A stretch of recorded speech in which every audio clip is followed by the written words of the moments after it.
السلام علیکم ورحمۃ اللہ وبرکاتہ۔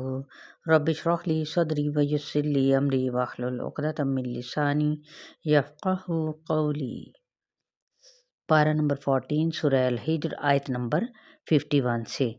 اعوذ باللہ من الشیطان الرجیم، بسم اللہ الرحمن الرحیم۔ وَنَبِّئْهُمْ عَنْ ضَيْفِ إِبْرَاهِيمَ۔ لفظی ترجمہ، وَنَبِّئْهُمْ نون با حمزہ، اور بتا دو ان کو، عن ضَيْفِ مہمانوں کے بارے میں، ابراہیم حضرت ابراہیم علیہ السلام کے، ضاد یا فا۔ کن مہمانوں کا ذکر ہے یہاں پر؟ فرشتوں کا۔ اذ دخلوا علیہ فقالوا سلاما قال انا منکم وجلون۔ اذ جب، دخلوا وہ داخل ہوئے، علیہ اس پر، فقالوا تو انہوں نے کہا، سلامً سلام ہو تم پر۔ قال وہ بولے، کون؟ حضرت ابراہیم علیہ السلام، انا بے شک ہم، منکم تم سے، وجلون واو جیم لام ڈرنے والے ہیں۔ جب فرشتے آتے ہیں تو کیا ہوتا ہے؟ بطور مثال حضرت ابراہیم علیہ السلام کا واقعہ بیان کیا جا رہا ہے کہ ان کا آنا ایسے ہی تھا جیسے عام انسان۔ فرشتے پیغمبروں کے پاس بھی آتے ہیں اور عام انسانوں کے پاس بھی، لیکن فرق کیا ہے؟ پیغمبر، انبیاء فرشتوں کو دیکھ سکتے ہیں اور بات چیت بھی کر سکتے ہیں، اور یہ بڑی بڑی خبریں انبیاء کے پاس لے کر آتے ہیں۔ کون؟ فرشتے۔ جبکہ عام انسانوں کے پاس فرشتوں کا وجود محسوس تو کیا جا سکتا ہے، لیکن عام انسان انہیں دیکھ نہیں سکتے۔ انسان کے اندر فرشتوں کی محبت ایک خاص قسم کی خوشی اور احساس پیدا کرتی ہے، اور امن بھی۔ حضرت ابراہیم علیہ السلام عالم الغیب نہ تھے، انہیں پتہ بھی نہ چلا کہ یہ تو فرشتے ہیں۔ انہوں نے تو بہرحال کھانا پیش کیا تو فرشتوں نے کھانے سے انکار کر دیا۔ ان کی روایت کے مطابق جب کوئی مہمان کھانے سے انکار کرے تو سمجھو کہ وہ اچھی نیت سے نہیں آیا، یہ ذرا تھوڑا سا گھبرائے تھے۔ قالوا لا توجل انا نبشرک بغلام علیم۔ قالوا انہوں نے کہا، لا مت، توجل واو جیم لام ڈرو، انا بے شک ہم، نبشرک باشین را ہم بشارت دیتے ہیں تجھ کو، بغلام علیم علم والے لڑکے کے۔ قال ابشرتمونی علی ان مسنی الکبر فبم تبشرون۔ قال کہا، کس نے؟ حضرت ابراہیم علیہ السلام نے۔ ابشرتمونی کیا تم خوشخبری دیتے ہو مجھ کو؟ علی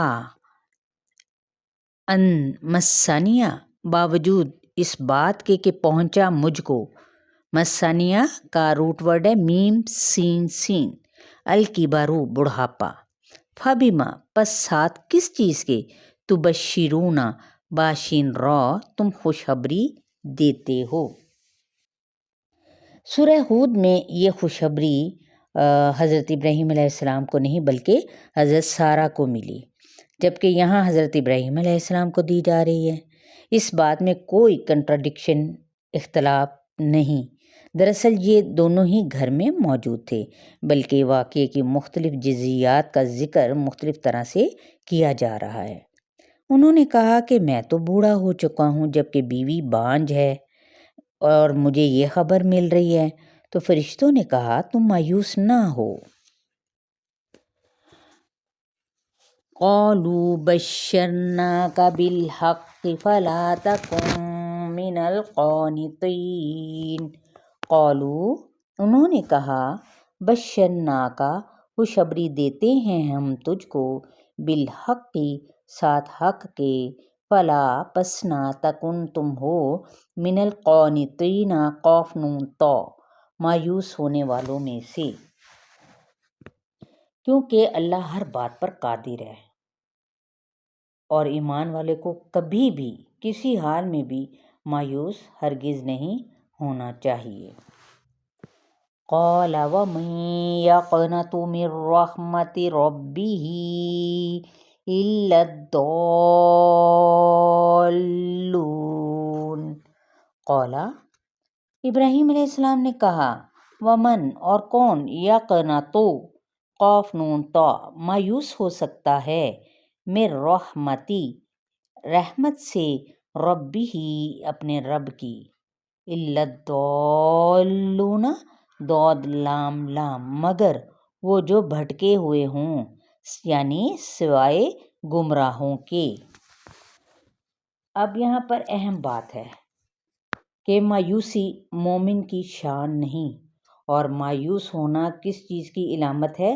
بھٹکنے کی اور اپنے مقصد سے غافل ہونے کی۔ ان کی امید کا چراغ کیا تھا؟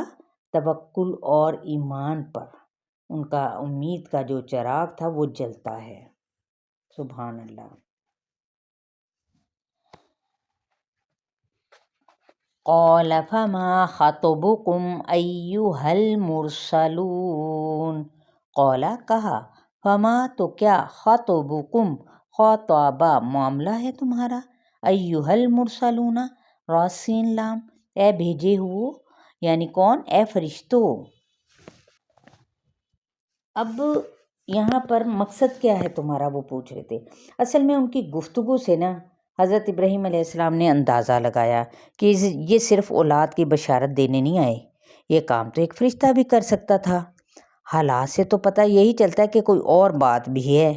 اس سے دیکھیں کہ یہ پیغمبرانہ بصیرت کے انکہی کو سمجھ لینا، ایک وہ بات جو آپ کے دل میں ہو جان لے، اور پھر اس کے لیے غیب کا علم جاننا بھی کیا ضروری ہے۔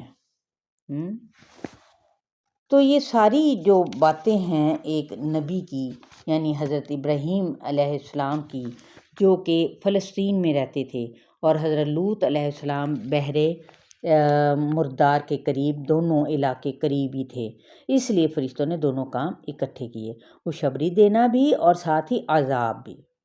تو مومن صاحب بصیرت دوربین اور گہری نگاہ رکھتا ہے، خاص طور پر تعلیم و تربیت کے لیے، اور یہ اسی وقت ممکن ہے جب آپ دل کی گہرائیوں سے انٹرسٹ لیں۔ کسی بھی مبلغ اور معلم کے لیے ضروری ہے کہ وہ لوگوں کے ساتھ زیادہ سے زیادہ کیا کرے؟ خیر خواہی، تب ہی ہم اصل حق ادا کر سکیں گے۔ کسی کے دکھ اور درد کو جنرل طور پہ محسوس کریں گے، ایسا محسوس ہو کہ جیسے آپ کو کچھ ہو گیا ہو۔ مبلغ، معلم، داعی، مربی اور نہ دین کی تبلیغ کرنے والا ایسا ہو سکتا ہے جو صرف اپنی ذات میں رہے، کہ کسی سے کچھ لینا دینا نہیں۔ چلیں، یہاں تک آپ لوگوں کا لیسن ہے، آیت نمبر 57 تک۔ اپنا خیال رکھیے گا اور ہرگز شیئر کرنا نہ بھولیے گا۔ السلام علیکم ورحمۃ اللہ وبرکاتہ۔